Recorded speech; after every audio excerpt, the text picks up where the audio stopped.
Everybody, welcome back to the channel. Today, I want to discuss a topic that's been circulating over multiple media outlets, and I'm sure you guys have heard of it. And if you haven't, let's talk about it. And that is the Supreme Court's private discussions about the potential overturning of Roe versus Wade. Now, there's going to be a lot of information out there, right? There's going to be a right wing opinions, left wing opinions, and again, as always, somewhere in the middle is the truth, right? But what I want this video to be about is explaining what Roe v. Wade actually is, and also understanding the different branches of government and their roles. But the first thing I want to start off with is this leak of this private meeting that the Supreme Court justices had, where I guess they were trying to find grounds for overturning the decision of Roe versus Wade. And that was leaked.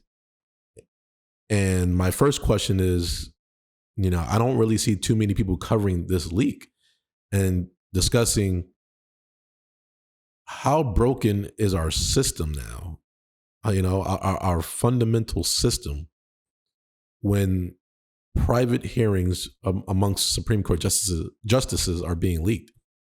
It just doesn't make sense, right? And it's like, there's so many scandals, there's so many leaks, there's so many holes, through all the branches of government now, legislative, judiciary, executive, it's all coming to light, right? And it's all sort of crumbling just one piece at a time. And that's got to be scary for the future of this country. So that's the first thing I want to discuss, is that the leaking of this, like, completely improper. I've never heard of anything like this ever being leaked before, any kind of private hearing.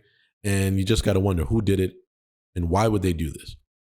And there's some people that might say, these things should be public knowledge. And I understand those, that argument that, hey, all of this stuff should be public knowledge. We should know about what's going on. But at the same time, I want people to understand this. There are dangers that come with some of these things being leaked, right? Like, there's lives at stake, right? There's people that certain topics are just so important to them that they may do something to someone, to one of the judges, because it's because of their beliefs, right? And that's why you got to protect these. And that's why these things can't just be leaked, right? Because there's intimidation, there's bribes, there's threats. Those are real instances. Those are real possible effects that can occur. And we need to take a look at that. And we need to first say, this is wrong, and things like this should not be leaked, right? The next thing I want to discuss, what is Roe versus Wade? Because this is what's going to happen, right? You're going to hear left news saying they're trying to take away your abortion rights. And I just want people to understand, Roe versus Wade, whether it's overturned or not, does not take away a woman's right to get an abortion. Roe versus Wade was a decision that was granted, was a decision that, that was made, I should say, where the federal government oversees abortion rights rather than the local state governments overseeing this. And that's what this is about. So you don't lose your rights if the Supreme Court did decide to overturn Roe versus Wade. Women don't lose their right to get an abortion. It just becomes a state issue, or it's not issue, a state topic, right? So if wherever state you live in, you should go check to see what your state's laws are regarding abortion. Now, I can't answer whether it's better for this particular topic to be handled by federal government or local and state governments, because this truly doesn't impact me as a man. This impacts women, right? So I can't really speak on that. I don't know what would be better. And I guess it's really up to women to decide what they would prefer. But at the same time, we also have a system of separation of powers and balance of power, right? And then it comes to mind of what should the federal government be responsible for? And what should state and local governments be responsible for? And that's the next thing I want to talk about, is the separation of powers. The federal government, in my eyes, primary job is to protect us from foreign powers, foreign influence, foreign threats. right? That they should be protecting our economy on a global scale and things of that nature. To me, that is their responsibility, right? State and local governments definitely handle things that are, internal, national issues, national topics, and things like that. And that's how you get that separation, that balance of power. But what you don't want is one side to start getting more power than others. And again, I don't know if this particular topic should go either way, right? Again, like I just previously said, I can't make that decision. I don't know what would be best, right? And I think that's more for a woman to probably address and give her opinion on. Because I truly don't have an opinion on that. But what I say is this. It's been proven that over time, people have not been getting involved with their local and state elections. And if this decision does get overturned, right? If Roe versus Wade is overturned, that's going to have to change. And if you live in a state and you're concerned about the overturning of this and you're concerned about abortion rights, and like I said, if this does get overturned, this should inspire you to start participating in your local and state governments. Because what's been happening is people rely on presidential elections, right? They think that's the end all be all. And no, the president is our commander in chief, right? So his first priority is to protect us from foreign attacks, foreign influences, and things of that nature. That isn't the end all be all of life in the United States, right? There are many other topics, issues, problems that we have to discuss and that someone needs to oversee.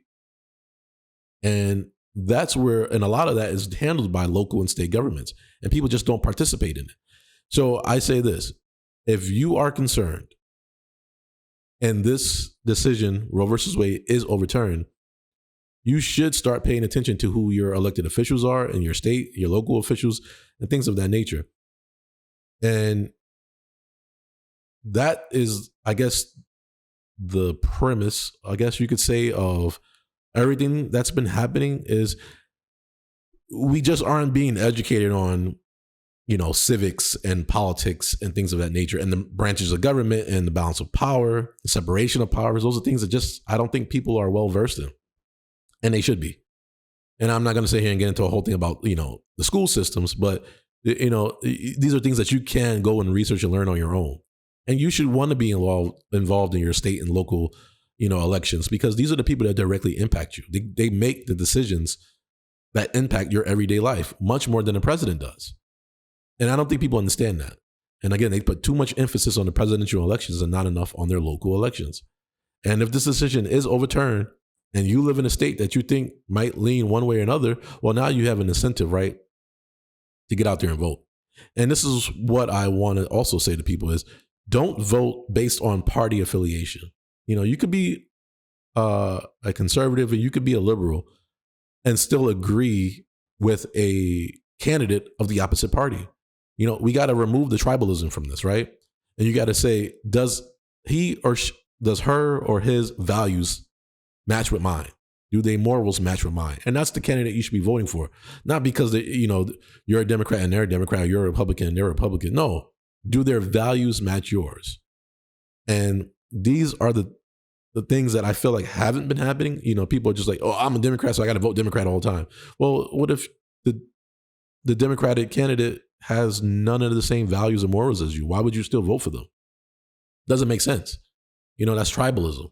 You're actually voting against your own interests. And that's what's been happening in a lot of communities around this country. And we need to take a step back and utilize the power that we do have, which is in the elections.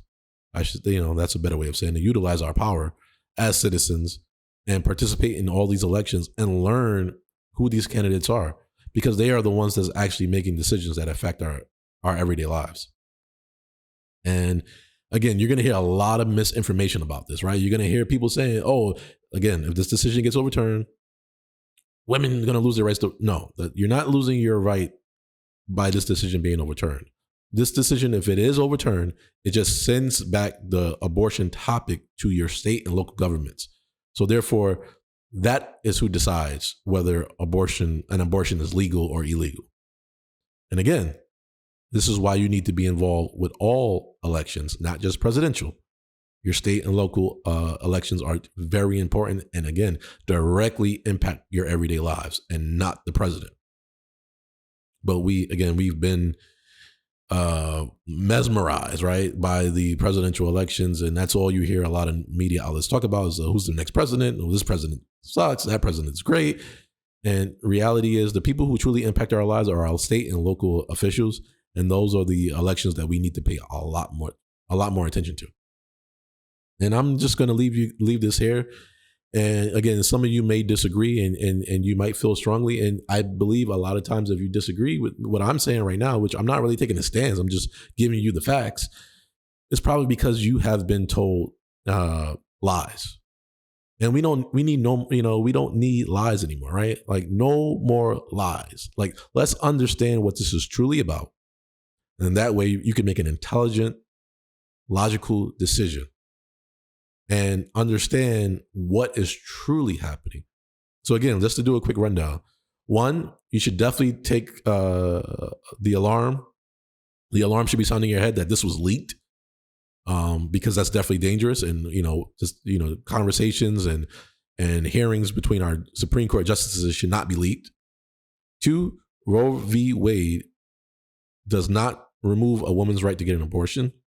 It was a decision that was passed where the federal government oversees whether an abortion is legal or illegal. And three, you need to understand your three branches of government, separation of power, and start participating in your local and state elections because that directly impacts your lives.